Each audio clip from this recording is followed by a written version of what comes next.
ఆ స్టవ్ మీద ప్యాన్ పెట్టుకొని 2 చెంచాలు కుకింగ్ ఆయిల్ యాడ్ చేసుకొని దాంట్లో పావు చెంచా సన్నటి ఆవాలు, పావు చెంచా జీలకర్ర యాడ్ చేసుకొని 2 సన్నగా తరిగిన పచ్చిమిర్చి కూడా వేసి కొద్దిగా కరివేపాకు వేశాక ఒక పావు కప్పు వేయించిన పల్లీలు, ఒక పావు కప్పు సన్నగా తరిగిన ఆలుగడ్డ ముక్కలు వేసి మూత పెట్టుకొని వేపాలండి.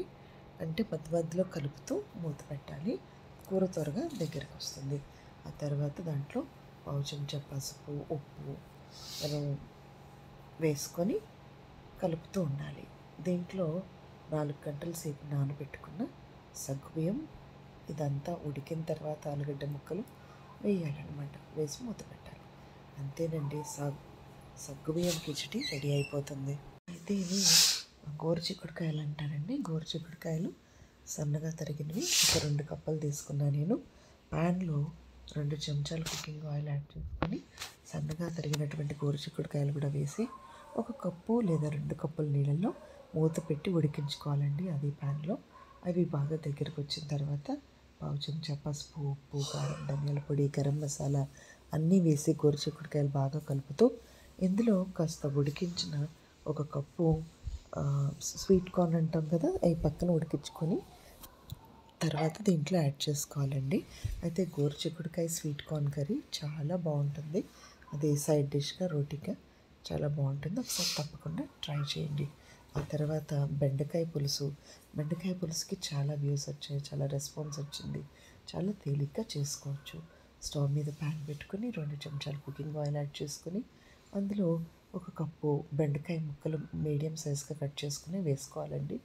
అవి కొంచెం వేగిన తర్వాత తీసి పక్కన పెట్టుకోవాలి. అయితే మనం ఒక చిన్న మిక్సీ జార్ కానీ బ్లెండర్ కానీ తీసుకొని అందులో 2 ఉల్లిపాయలు, 2 పచ్చిమిర్చి, ఒక 2 టమాటాలు వేసి పసుపు, ఉప్పు, కారం, ధనియాల పొడి, గరం మసాలా అన్నీ కూడా అదే బ్లెండర్లో వేసి కొంచెం వాటర్ యాడ్ చేసుకొని మనం మిక్సీకి పట్టుకోవాలి. ఇక్కడ అల్లం కానీ వెల్లుల్లిపాయ కానీ నేను వేయటం లేదండి. జస్ట్ ఉల్లిపాయ, పచ్చిమిర్చి, టమాటా ప్యూరీ తీసుకోవాలి.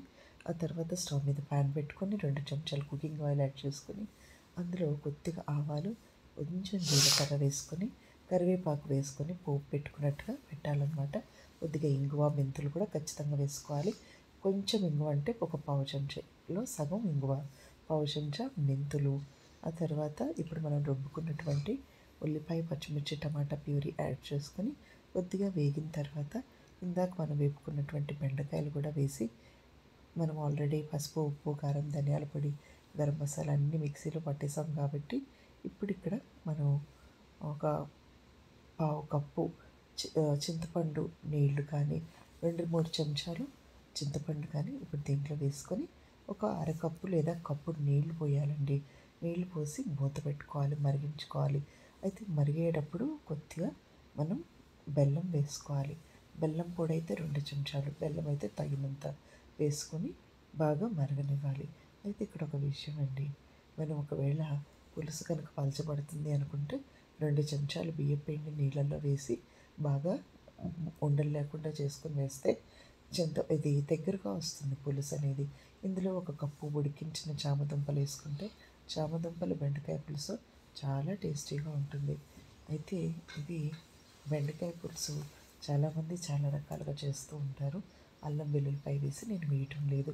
సన్నగా తరిగినటువంటి కొత్తిమీర కూడా దీంట్లో వేసి బాగా కలుపుకోవాలి. ఇది అండి బెండకాయ పులుసు అయిపోయింది. ఆ తర్వాత మసాలా పూరీకి మనం ముందుగా ఒక బౌల్ తీసుకొని అందులో ఒక 2 కప్పులు నేను వీట్ అంటే మన గేహు ఆట లేదా మన గోధుమ పిండితోనే చేసుకోవచ్చు. ఆ గోధుమ పిండిలో ఒక పావు చెంచా ఉప్పు, పావు చెంచా పసుపు, కొద్దిగా వాము, కొద్దిగా జీలకర్ర కూడా వేసుకొని బాగా సన్నగా తరిగినటువంటి కొత్తిమీర వేసి కొంచెం నీళ్లు చల్లుతూ మనం దీన్ని గట్టిగా గోధుమ పిండి, చపాతీ పిండిలాగా ఒత్తి పక్కన పెట్టుకోవాలి. దాన్ని చిన్న చిన్న ఉండలుగా చేసి పూరీ ప్రెషర్లో ప్రెస్ చేస్తూ మీడియం ఫ్లేమ్లో వీటిని ఉడికించుకోవాలి. కుక్ చేసుకోవాలి. అలా మసాలా పూరీలు చాలా బాగుంటాయి. అయితే బేకింగ్ సోడా పావు చెంచాల సగం ఖచ్చితంగా పిండి కలిపేటప్పుడు వేయాలండి. లేదంటే పిండి లోపల పచ్చిగానే ఉంటుంది. ఎక్కువ బేకింగ్ సోడా వేస్తే నూనె గుంజేస్తాయి. అలా కాకుండా ఇది మసాలా పూరి చాలా టేస్టీగా బాగుంటుంది.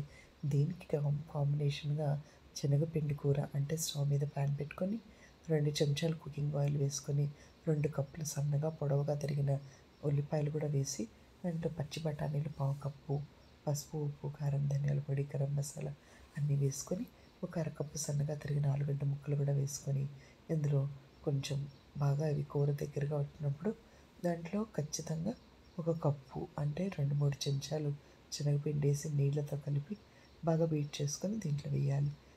అలాగే 2 కప్పులు నీళ్లు కూడా యాడ్ చేసుకొని మూత పెట్టుకోవాలి. మధ్య మధ్యలో కలుపుతూ కూరని చెక్ చేసుకోవాలి. ఇది శనగపిండి కూర. కొంచెం ఉల్లిపాయలు ఎక్కువగా వేసుకొని చేసుకుంటే మసాలా పూరి కాంబినేషన్కి చాలా టేస్టీగా ఉంటుంది.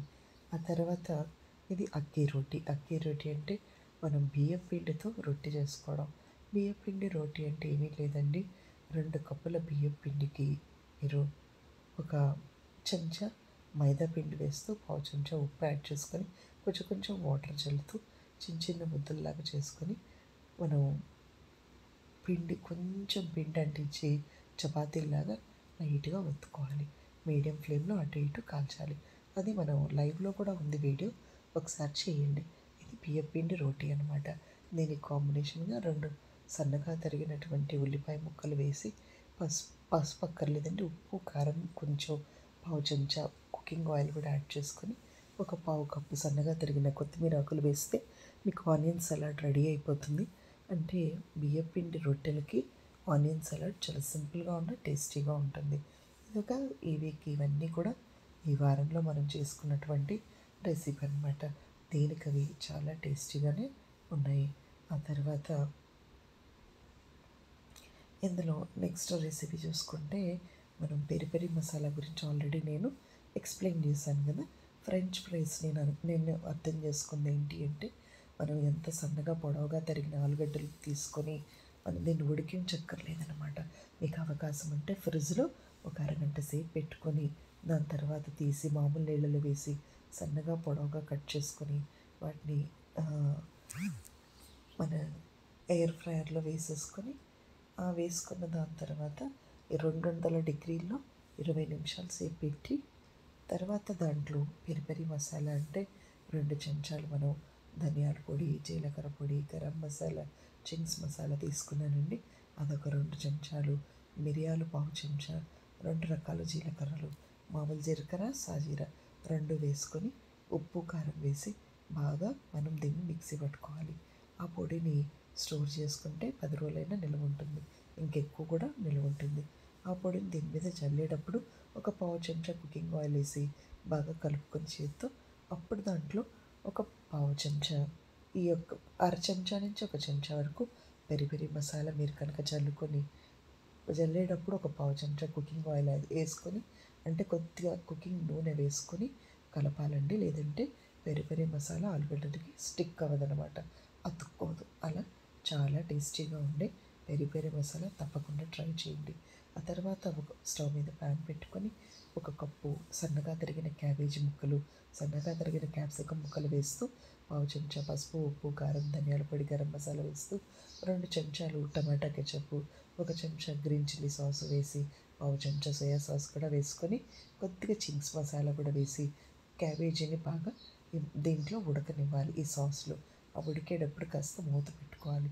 తర్వాత దించే ముందు కొద్దిగా సన్నగా తరిగిన కొత్తిమీర వేసుకొని బ్రెడ్ని మీరు టోస్టర్ తీసుకొని టోస్ట్ చేసుకున్న శాండ్విచ్ మేకర్లో బ్రెడ్స్ అన్నీ మీరు కుక్ చేసుకున్న దానికి కర్రీగా దీన్ని ఇవ్వచ్చు. లేదా శాండ్విచ్ లాగా రెండు బ్రెడ్స్ మధ్యలో పెట్టి శాండ్విచ్లో గ్రిల్డ్ శాండ్విచ్ కానీ ప్లెయిన్ శాండ్విచ్ కానీ చేసుకోవచ్చు. అయితే నో బటర్ నో చీజ్ లాగా ఎటువంటి బటర్ లేకుండా చీజ్ లేకుండా కూడా చాలా టేస్టీగా ఉండేటువంటి క్యాబేజీ కర్రీ శాండ్విచెస్ చాలా బాగుంటాయండి తినడానికి. ఈవినింగ్ టీ టైం స్నాక్ లాగా చాలా రుచిగా ఉంటుంది. అయితే మీ ఏ కర్రీ అయినా కూడా అలాగే చేసుకోవచ్చు. ఇదే ప్లేస్లో ఉల్లిపాయ కూర కానీ ఆలుగడ్డ కూర కానీ వేసి కూడా చేసుకోవచ్చు. కర్రీతో చేసినటువంటి శాండ్విచెస్ మన ఛానల్లో ప్రీవియస్ ఎపిసోడ్స్లో చాలా ఉన్నాయి, ఒకసారి మీరు చెక్ చేయండి. అలా ఇవి 4-5 రెసిపీస్ నేను కంటిన్యూస్గా మీకు ఇప్పుడు చెప్పడం జరిగింది. ఇలా ఏంటంటే మీకు లైవ్లో నేను ఒక్కొక్కసారి మాట్లాడడం కుదరకపోవచ్చు, కానీ నేను అవన్నీ కూడా కవర్ చేస్తాను. వీక్లో యూస్ఫుల్ కుకింగ్ టిప్స్ కింద పెట్టి కొంచెం కొంచెంగా ఎక్స్ప్లెయిన్ చేస్తూ చేస్తానన్నమాట. మీరేమి ఇబ్బంది పడాల్సిన అవసరం లేదు. అయితే ఇది జీరా రైస్ అండి. జీరా రైస్కి స్టవ్ మీద ప్యాన్ పెట్టుకొని 2 చెంచాలు కుకింగ్ ఆయిల్ కానీ 2 చెంచాలు ఆవు నెయ్యి కానీ వేసుకొని 2 రకాల జీలకర్రలు పావు చెంచా సన్న 2 సాజీరా కానీ 2 వేసినా కూడా బాగుంటుంది. పావు చెంచా జీలకర్ర, పావు చెంచా సాజీరా, కరివేపాకు ఆకులు, 2 సన్నగా తరిగిన పచ్చిమిర్చి, పావు చెంచా ఉప్పు యాడ్ చేసుకొని ఒక పావు కప్పు పచ్చి బఠానీలు వేసి లైట్గా వేపుకోవాలండి. వేగిన తర్వాత ఉడికించిన అన్నం కూడా 2 కప్పులు వేసేసి అందులో ఒక పావు చెంచా ఉప్పు వేసుకొని మూత పెట్టుకోవాలి. అంతేనండి. జీరా రైస్ చాలా చాలా టేస్టీగా ఉంటుంది. కాస్త దించేటప్పుడు సన్నగా తరిగిన కొత్తిమీర యాడ్ చేసుకుంటే గార్నిషింగ్కి చాలా బాగుంటుంది. అలాగా ఈ జీరా రైస్కి కాంబినేషన్గా నేను పన్నీర్ కర్రీ చేశానండి. స్టవ్ మీద ప్యాన్ పెట్టుకొని 2 చెంచాలు కుకింగ్ ఆయిల్ యాడ్ చేసుకొని అందులో కొద్దిగా 2 టమాటాలు, పన్నీర్ ముక్కలు వేసుకోవడమే.